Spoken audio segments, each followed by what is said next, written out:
Okay, I want to begin, this is a Christmas treat, you see. I want to begin the 10th Disruptive kata, or form. It's a bit of an experiment. If anyone goes totally crazy, don't let me know. What I'm actually thinking of doing is doing it in 2 bits on the video in particular, so that people don't get the next one for at least 3 months, just to make sure nothing funny is going to happen. But it shouldn't, because really, for the most part, it's only the advanced people who are going to get it right for starters anyway, and you can only get either good things or bad things happening. Well, if you can only get good things happening if you're doing it absolutely correctly, but you might get some weird things happening, some bad weird things happening if you're not doing it absolutely correctly, but almost, you see. So it's fairly important to get every move. This is the first of the katas where it's totally dedicated to chi development and the use of your energy. There are 2 reasons that it's placed here. The first reason is that obviously in the internal martial arts we learn the physical stuff first and work our way up slowly to the internal stuff. Hence the previous ones, 1 through to 6 in particular, were mostly really explosive, really good physical things. And as they go from 1 to 6, it starts out number 1 less internal, number 6 more internal. Then we get into course 7, 8, and 9, and there's much more of the internal. Still the physical though.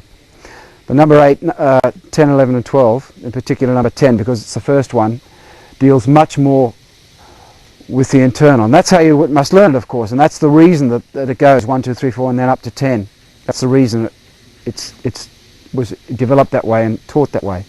The other reason, and this is my reason in researching all of this stuff, because number 10 is the first one where we get a real inkling as to real Taiji, as to the thing we know about Taiji today, in particular the old Yang style, where you have some explosive movements and then some really slow movements. Yang Chan was a genius, so he must have taken this form in particular. So were the people who developed this stuff, I guess. I think over the years, as they developed these 12, they discovered that they were defining different ways to develop internal energy.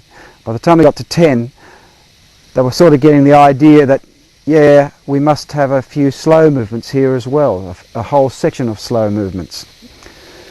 They worked out that the way you get an extremely concentrated form of energy is to simply take a lot of energy and concentrate it right down. So that if you have a big pipe like that, and there's that amount of water going through it, you can stand in front of it and brace yourself and have a shower. But if you were to then put a pipe that thin on the end of it and still have that same pressure, it'd drill a hole through you, of course. And that's the whole idea of concentrating a big amount of energy down to a small lot of energy with the same power, though. A little bit like a black hole, or trying to pick up a ball this round. The ball, medicine ball, might weigh 10 kilos. You expect it to be that heavy because it's that big. Oh yeah, okay, that feels what it looks like.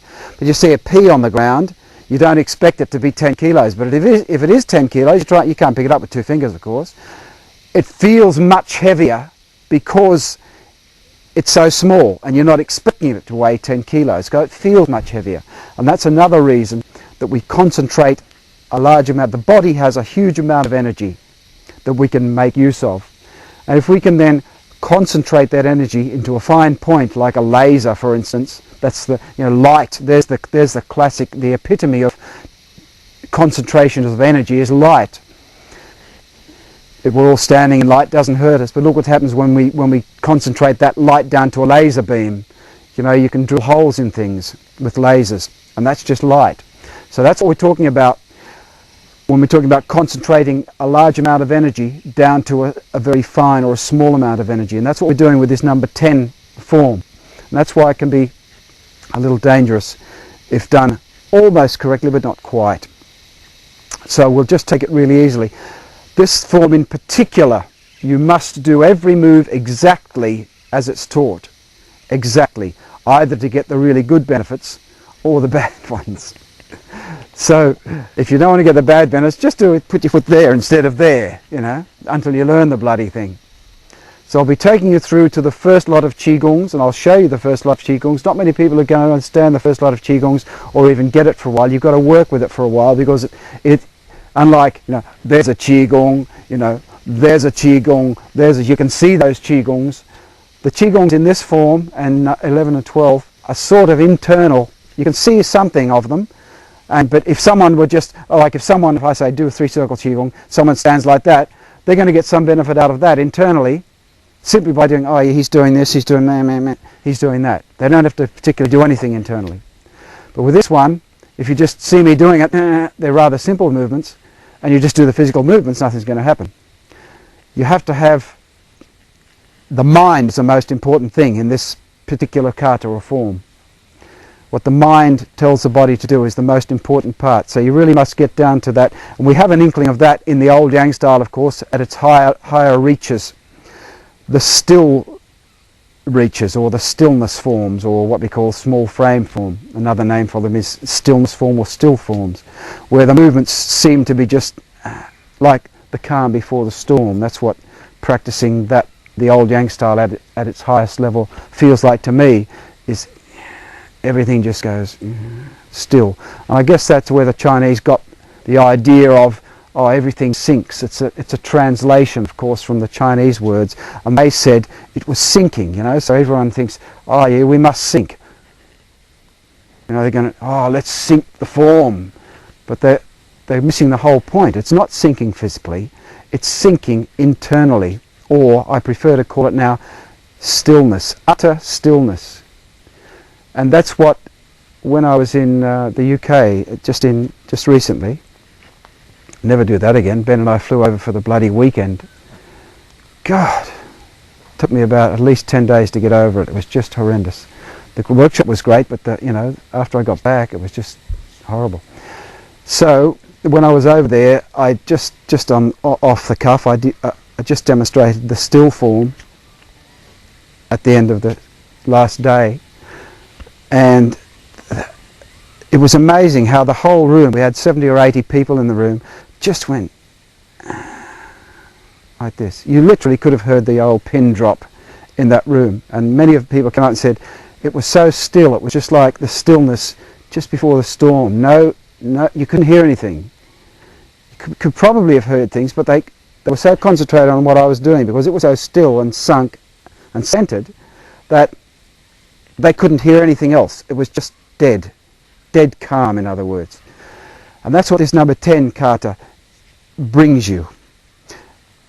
And in researching this 10 kata in particular, you begin to appreciate the people who invented this stuff and the sheer genius that they must have been, because every tiny move is set to bring us to a certain point, and that's that concentration of energy and the storing and releasing of qi, or being able to use your own energy, mainly for healing.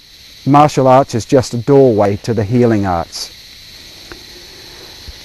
And although it's based upon fighting techniques, and very devastating, violent fighting techniques, my idea is the only reason that was there is because the whole of China is steeped in their martial arts. Not many people in China are not in some way touched by the martial arts. Like in Australia, not many people don't know about rugby, you know, or South Africa, not many people don't know about rugby or cricket. You know, in America, tennis, baseball and football and so on. But in China, it's the martial arts. Everything they do is based upon the martial arts. And so this form is obviously based upon the martial arts, and I'll show you the application, of course, because they're very violent and effective. But they're there for a reason. They're there to lead you gently up to this level of understanding your own internal energy and being able to use it for either the very base reason of fighting, but by the time people get to this 10th kata, they should have risen above all that anyway. They should have risen above that level of doing the martial arts only for